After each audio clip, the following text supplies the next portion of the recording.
Chris Hedges, welcome back to the show. Let me run that question past you. In the light of the last 24 hours, will Donald Trump be the US president in 2024?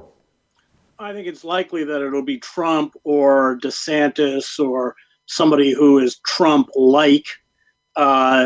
This election, which the Democrats are desperately trying to paint as a victory, and they use that word only because they weren't shellacked or beaten to the extent that they expected to be. They still, it appears, have lost control of the House of Representatives. That should cripple Biden's administration, which has been pretty much locked in paralysis anyway since Biden took office. There's a deep discontent within the body politic between the two ruling parties. The Democratic Party is essentially fused now with the establishment Republican Party. That's how you have figures like Robert Reich, who's supposedly a liberal pundit, calling for Liz Cheney to run for president. Liz Cheney campaigning for Democrats. But things are disintegrating. It's too early. It's 2 years away. It's too early to tell. Trump does appear poised to announce a run. But whether it is or isn't Trump, I think it's pretty certain, or it will be very likely, that it will be somebody who embraces Trump's politics on the far right that has a pretty good shot of becoming president. There's far right and there's far right, isn't there? Donald Trump's in many respects far right, but in a maverick populist kind of way. And there's far right in the DeSantis way, which is much more of an orthodox neocon foreign policy, neoliberal economic policy, and no populism really at all. Yeah. Well, I mean, Trump was kind of all over the map in a lot of ways, which wasn't necessarily a bad thing. He said truths that were not spoken before by the political establishment, calling, for instance, the invasion of Iraq a big fat mistake, which of course it was. He didn't start any wars. He actually negotiated. That's a rather sane policy, something the Democrats don't want to do with Russia. Indeed, they're trying to, if they lose the House, which appears likely, they're talking about pushing through another $50 billion bill to fund this endless war, proxy war in Ukraine. But yes, I think there's a kind of discipline to the figures like DeSantis, which to my mind anyway, make political figures like DeSantis more frightening than Trump. I'm glad without any collusion, to use a word, we reached the same conclusion about the outcome of the elections, because I've been operating in the dark, as it were, thousands of miles away, relying on social media for updates, of which there are precious few over the last few hours.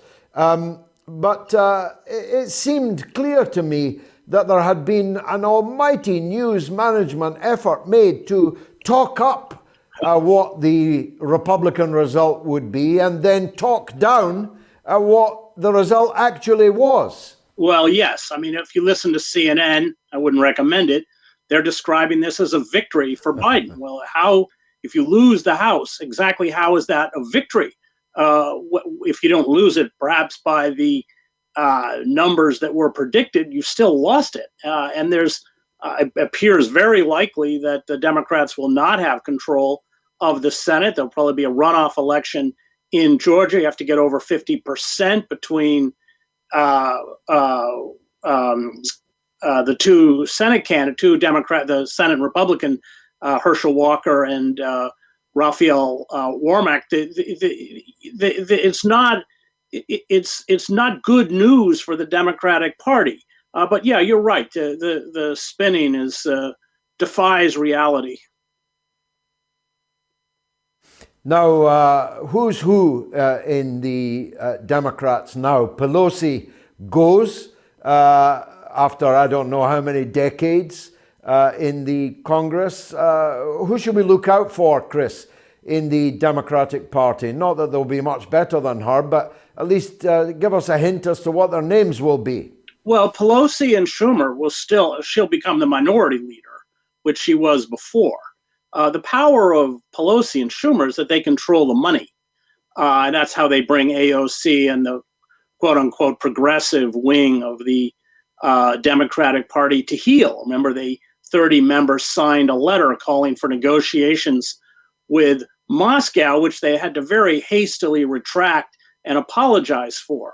And that lock on money, that decision of which campaigns to fund, which not, the sums that have been poured into this election defy belief, especially in states like Georgia. They still have that. That is where their power lies, and that's not going to go away. So Schumer and Pelosi may end up becoming minority leaders, but they have a kind of death grip on the party. So no new blood. I mean, they won't take losing for an answer. They won't step down to spend more time with their families or other people's families. No, we saw that after the election of Trump. These people just don't go away. And they don't go away because they are the water carriers for the large corporations and Wall Street. The Democratic Party doesn't function as a real political party. The base doesn't have any real say. Even the Labor Party is more democratic than the Democratic Party. At least there was an upsurge around Jeremy Corbyn. The Blairites within the party, of course, decapitated Corbyn and all of his supporters. But such a groundswell just couldn't even exist. I mean, you had the Democratic National Committee working against the candidacy of Bernie Sanders in his 2 runs. They anointed Biden, which nobody really wanted, but they got all the other candidates to withdraw. And then they played dirty in all sorts of caucuses, which we won't get into. But the party establishment as such anoints candidates. They anointed Biden. That ossification of the political process is, of course, part of the problem. If this has been such a good night for Joe Biden, I guess that means he'll have to run again in 2024, will he? I think he and the party hierarchy are ready for him to run again. I think we see all of these elections are so close. I mean, it's just right down to the wire. And I think what that really illustrates is a kind of disenfranchisement among the voters. So let's not forget that on most of the substantial issues, wholesale surveillance, war, trade deals, militarized police, the largest prison system in the world, the predatory capitalism that has deindustrialized the country, there's no daylight between the Republicans and the Democrats. They'll fight over cultural issues. But there's a deep dissatisfaction, which of course is fueling what I would call the hard right, the demagogues on the hard right, who always rise up out of the morass of a dysfunctional political system. That's something I saw in Yugoslavia. So it's not a healthy or a good night for the Democratic Party, but I would also say for the American voter. We're a nation convulsed by violence. We have so many mass shootings, they hardly make the news anymore. And we are edging closer and closer towards political assassination. There were several attempts, including the break-in at Nancy Pelosi's house and the attack on her husband. We can all go back all the way to the pipe bombs that were mailed to Democratic Party candidates. We have far-right Republican candidates using the language of violence, not only against Democrats, but people who are not considered loyal Trump supporters or Republicans in name only, rhinos, they call them. The rhetoric, which again, for me, has echoes of Yugoslavia, coupled with the social disintegration, coupled with the easy access to assault weapons, and the kind of very lax, almost non-existent gun control. It just doesn't bode well for where we're headed. We're not being hit like you are with the same kind of level of inflation and the increase in terms of energy prices, but we are being hit. And unlike the UK, for instance, we have privatized healthcare. It's so even people with insurance, I think 1 million people a year go into bankruptcy. It's just there's no real social safety net at all within the United States. So when you fall, you fall right down to the bottom. So we're headed for an extremely difficult period within the United States. This will further the kind of paralysis within the legislative body, and already has been paralysis virtually for the last 2 years under the Biden administration. This will make it worse, and this will exacerbate the kind of political rage, the social rage that has been born out of the wreckage of neoliberalism and social inequality and permanent war. I mean, let's be clear. The half of all discretionary spending in the United States goes into the war industry. That brings me really to my final question. If we can accept as a working hypothesis, maybe some weeks or months before we know, that the Republicans control Congress and Joe Biden remains more or less compos mentis in the White House, what does that mean for the world, Chris? What will change, if anything, in America's role in the world? Not much, because both in terms of trade policy and in terms of permanent war, that's a bipartisan effort. So George W. Bush may have started the wars in Iraq and Afghanistan, but the Obama administration was quite happy to perpetuate and fund them. In terms of sort of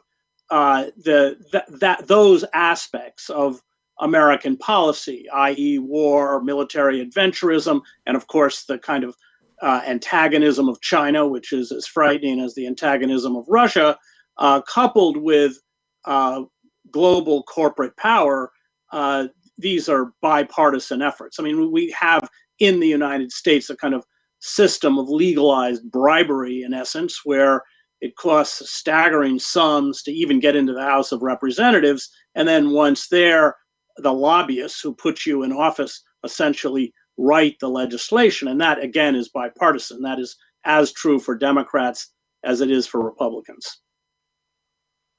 The Fetterman, the Democrats spent $100 million electing Fetterman. Right. And the job has a salary of $95,000. Right. It must have been very important.